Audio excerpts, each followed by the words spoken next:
উপস্থিত প্রিন্ট ও ইলেকট্রিক মিডিয়ার সম্মানিত সাংবাদিকবৃন্দ, আসসালামু আলাইকুম।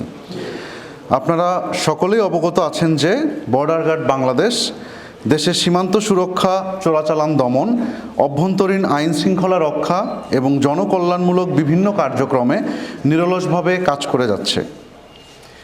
বাংলাদেশের মোট ৪,৪২৭ কিলোমিটার সীমান্তের মধ্যে ভারতের সঙ্গে ৪,১৫৬ কিলোমিটার এবং মায়ানমারের সঙ্গে ২৭১ কিলোমিটার সীমান্ত রয়েছে। এর মধ্যে যশোর রিজিয়নের দায়িত্বাধীন এলাকা কুষ্টিয়া থেকে সাতক্ষীরা পর্যন্ত প্রায় ৬০০ কিলোমিটার বিস্তৃত। এই বিস্তীর্ণ সীমান্ত এলাকায় যশোর রিজিয়নের আওতাধীন কুষ্টিয়া ও খুলনা সেক্টরের অধীনস্থ ৭টি ব্যাটালিয়ন চোরাচালান প্রতিরোধে নিরলসভাবে কাজ করে যাচ্ছে।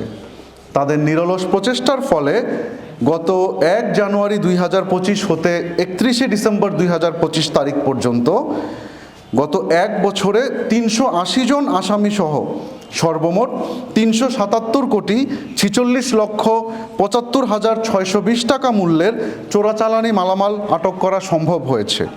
এর মধ্যে ৫৮ কেজি স্বর্ণ, ১২৪ কেজি রৌপ্য, ২৭টি আগ্নেয়াস্ত্র এবং ১৫২ রাউন্ড গুলি উল্লেখযোগ্য।